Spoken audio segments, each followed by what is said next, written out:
F-117 stealth fighter. What you need to know. When aviation fans think of American stealth planes, the first that come to mind are often the F-22 Raptor and F-35 Lightning II. Although the latest fifth-generation fighters are incredible technological feats, none of them represents the first stealth aircraft built specifically to fly in combat. The U.S. Air Force's F-117 Nighthawk served as a predecessor to the best-known fighters flying to date in many ways.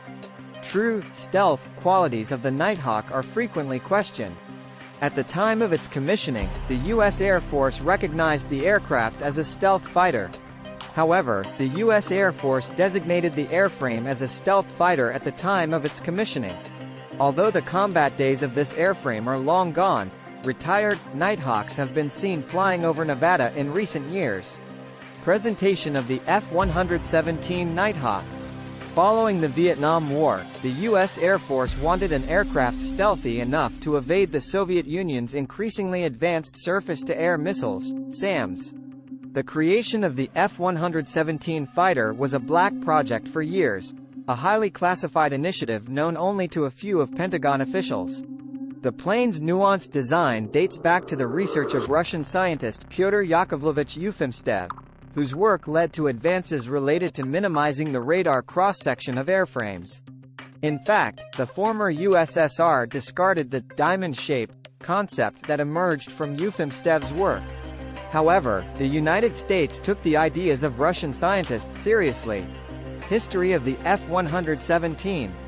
In the middle of the 1970s, the Defense Advanced Research Projects Agency, DARPA, commissioned Lockheed Martin to develop and test two stealth fighters. After production and initial testing of both prototypes, the decision was taken to proceed forward with the Senior Trend F-117A under the program. The fuselage was designed to be nearly undetectable by radar and extremely challenging to identify with the human eye.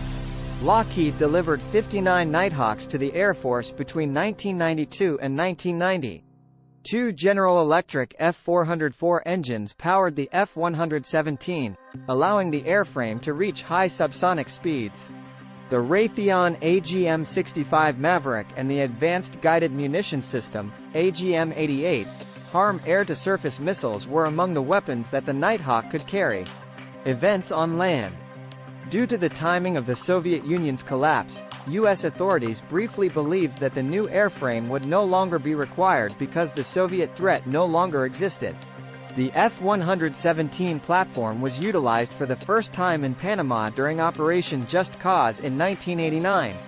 A few years later, the Nighthawk played a pivotal role in the early phases of the Gulf War. Still secret from the public at the time, the F-117 was used in major missions targeting Iraqi strategic command and control facilities and nuclear and chemical production facilities.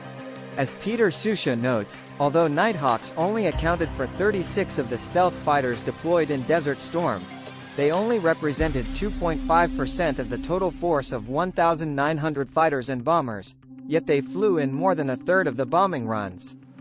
The first day of the war. During the course of the operation, the F-117s flew over 1,250 flights, dropped over 2,000 tons of bombs, and were in the air for almost 6,900 hours. End and withdrawal. Although the F-117 platform achieved some success in the Gulf War, the aircraft struggled to fulfill its promise of invincibility when a missile in Yugoslavia shot down a Nighthawk. The Nighthawks were officially retired in 2008. But periodic sightings of the airframe suggest that it is still being used in some training exercises. Thanks for watching.